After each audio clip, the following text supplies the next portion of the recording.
movies of the young men saying that you're, oh, you know, me and my dad, we didn't connect, and that's the way too. It's just like, what do you think? What do you think was the secret alchemy to this? Because there's certainly been father-son stories before and everything else. What do you think was this lightning in the bottle that has given this movie its longevity and its place in the hearts of so many? Gosh, it's really like almost a love story, because I mean, and it's the feelings that every father has, every son has. Every son thinks their parents are wacky or goofy, and every dad wants to be a part of their son's life. But there's just that normal thing. I didn't hang around with my dad that much. I wish I had more. And my son, I try and be more like Goofy with my son and be in his life more. A lot of times he's, yeah, I'm busy, Dad, I can't come over. It's, what's that song, Cats in the Cradle? Right? It's like, you know, it's like that kind of thing. You should just kind of sit back and take note of all this that's going on. And a lot of life can pass you by if you don't. And I think that's what the movie was bringing up. That, yeah, even these characters, and it's kind of odd with animated characters to do that kind of a in-depth, touching movie, but it really worked. And like I say, when it came out, it was not a highly publicized Disney movie. It was kind of a come and go, and it was originally supposed to be a Goof Troop movie. They did a DuckTales movie after the show DuckTales. Yes. Then they were going to do... Which wasn't bad. No, but this took a life of its own, and originally, and were you involved in when it was supposed to be a Goof Troop movie? We actually did one day of recording on it as Goof Troop, and I think Dana Hill was still around, sure. Yeah. And who original voice of Max, and did that, and then afterwards they said, no, this isn't working, or the script wasn't bad, I don't remember, but they wanted to make it a buddy picture, and then much later, like a year later, then I think it got the first recordings of a Goofy movie. It was originally called The Goofy Movie, and then the title changed to A Goofy Movie. And I remember first day meeting you on the set and everything, and listening to him act. It's like, it's good. I gotta step up my game. You know, he can act. And a lot of scenes we did together. A lot of scenes we did just by ourselves in there, doing the lines over and over again until they found the one they liked. And yeah, I went through a lot of transformations. I think we did a sequel later on, an extremely Goofy movie, and we did that in about a week. I didn't see it at all. No, it was just in for a few days, do the lines and nothing. They had it down by then, but we discovered this movie along about a 2-year period of recording and re-recording new songs and everything like that. Big old process.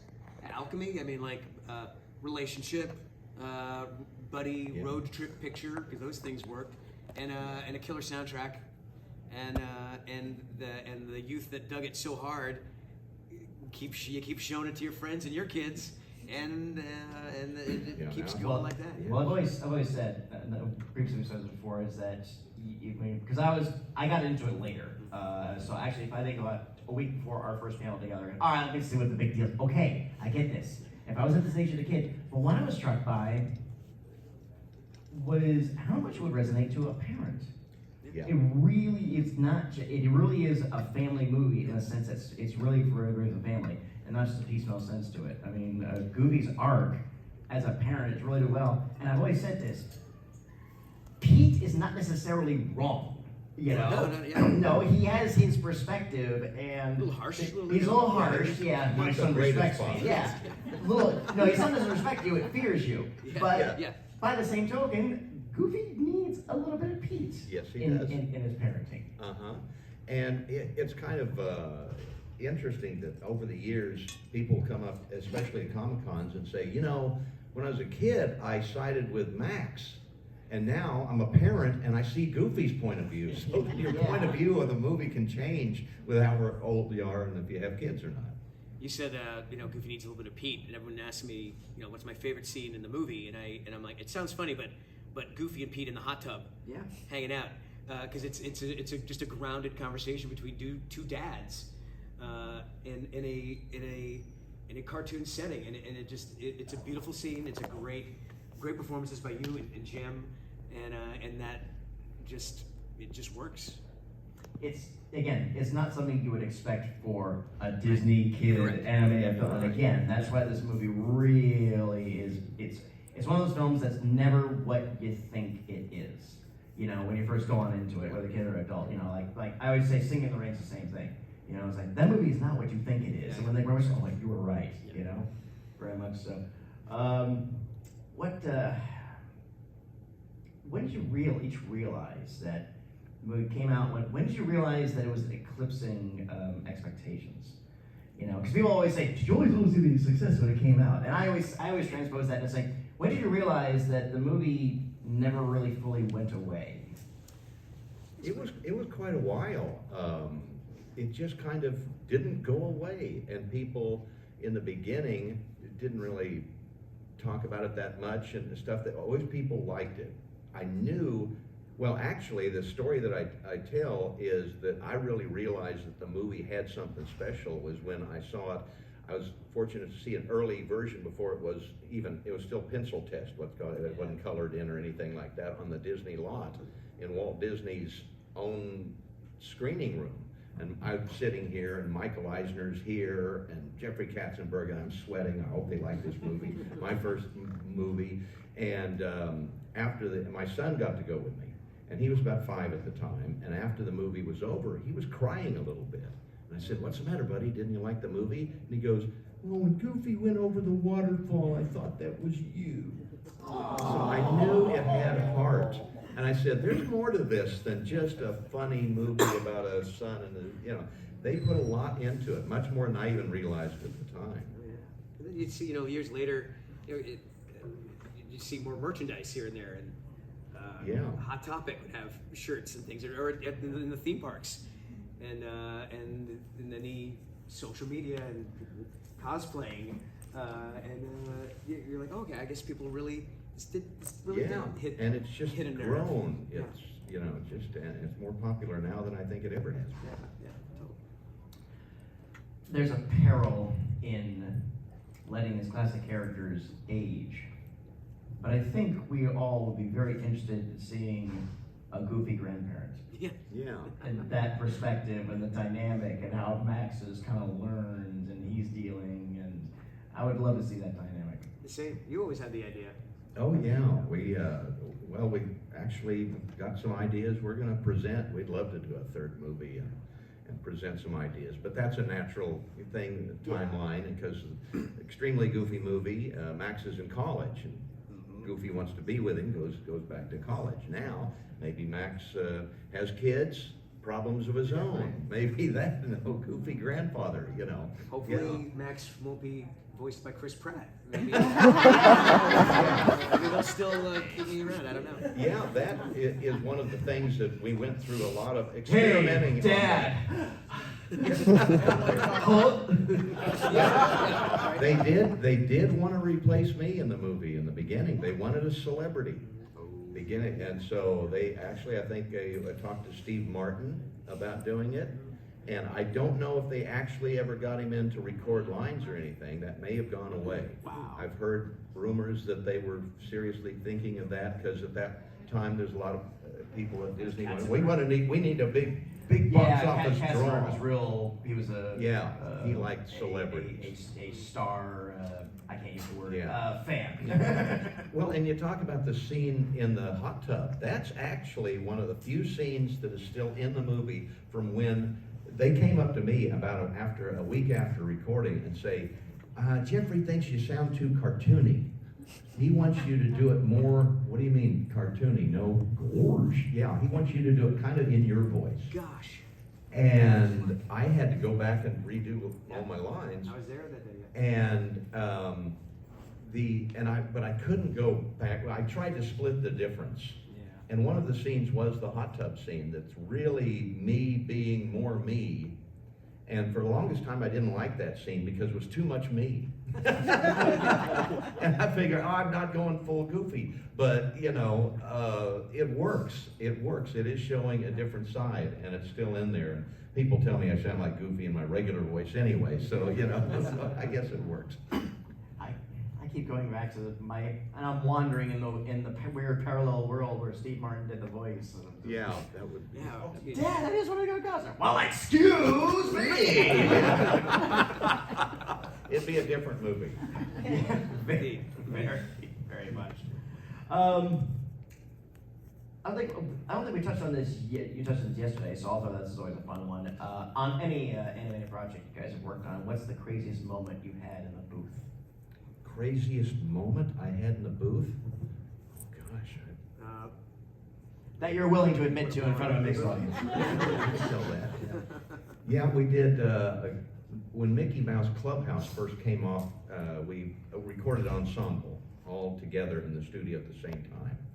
And in the first season, we had an episode called Dr. Daisy.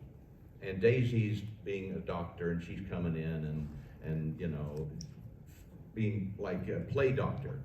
And I had a line, and I'm looking at the script and I'm going, oh God, I can't say this. Because my line was, the worst doctor, would you blow on, of course, Daisy, would you blow on my boo-boo? And I started laughing. And I couldn't say it. For about 10, 15 minutes, every time I start, I'd laugh. And Wayne Allwine, who did the voice of Mickey at then, was over there like ad-libbing saying, gosh, would you blow on my boo-boo too? And Russi Taylor did Minnie, was just like, she was laughing, and she was laughing so hard that she wasn't making any noise. It was like, I think she fell off the chair, and we couldn't, and so they're all going, yeah, we only have the studio for another hour, can we get going on this thing? And after that is when they really started separating us. And from that time, about that time on, is when we started doing lines solo. We'll just edit this together later, it saves time. It happens more often than you think. I've worked with a lot, like Kevin Michael Richardson, who's a fantastic voice actor. He's shy about doing events, but he'd be so well received. But like anytime you get someone like him or Charlie Adler or even Jim Cummings in the booth, they'll do impressions or throw things out, or Billy West, and they just take over, and it turns into this stand-up routine, and it's the most awful material you'd ever, like Bob Saget level awful comes out of their mouth. And then like the next week the director's like, okay, no, you're coming in earlier. Yeah, you're coming in Wednesday and you on Thursday. One of my favorite experiences, you were there for this. It wasn't really a gig, but we were all here, a big group of us in Disney World, promoting an opening of a ride or something. Yeah. And we had to do press, and it was Bill, myself, Brucey, Wayne, Suzanne Blakesley, who's doing Cruella de Vil, Jennifer Hale, who's Cinderella, and they brought us over to Disney Radio in the studios. And little side anecdote: as we're coming in, who's coming out? Julie Andrews. We had to say hello to her real quick. And they're like, "Do you guys want to go on the air?" We're like, "Absolutely, why not? We're gonna have some fun." So they put us on the air. We're all like ad-libbing as characters, and Bill is also Pluto, so he's barking as Pluto, and Suzanne Blakesley is Cruella de Vil. Is like, "Oh, Pluto, I'm gonna turn you into a coat." We're laughing, we're having a blast. Wait, Mickey, Minnie is there. So we're off the air. We're pretty proud of ourselves. And then someone's like, "We just got a phone call from a mom whose 4-year-old is beside themselves because she thinks Cruella's going to turn Pluto into a coat." Very upset, very upset. But Russi, being an amazing human being, an amazing talent, was like, "I got this." We go back on the air, and then Russi, as Minnie Mouse, talks to the girl and says, "Oh, honey, don't you worry about it. Cruella's, she sounds mean, but she has a lot of love in her heart, and she would never hurt Pluto." And Pluto's like, "Bark, bark, bark." Yeah, it's like he's still here, still alive, and he's not a Dalmatian. Right, he's okay. But we were all like got very emotional just seeing the impact of Russi's talent and what we do with these characters and how it affects the kids and the fans, and it was a very fun experience. Just one throwaway gag like that, can make a kid go. Yeah, right. He's panicked, very panicked. And that'll lead to my point to our other questions, which is these roles aren't just gigs; these are responsibilities. Yeah. And you guys have carried these characters so very well, in light of your predecessors and up until now. And on behalf of our audience, myself, again, I thank you for your talents. I thank you for your professionalism. Thank you for all Thank you. Privilege. No, it's just common sense, really. You treat these characters with the respect they deserve, and it's all okay. You know, that's my rule. Just so, you know, don't do anything that they would say, Bill, come over to the Disney studios. We'd like to talk to you. I still get like giddy about it, especially when I share a booth with you at these events, because people will walk by and they'll see the picture of Goofy and they'll see Bill, and you know, thanks to social media, a lot of you recognize us, but some like don't know who we are, and they'll look at you and they'll look at the picture of Goofy and like, are you Goofy? And then you will say, Of course, I sure am.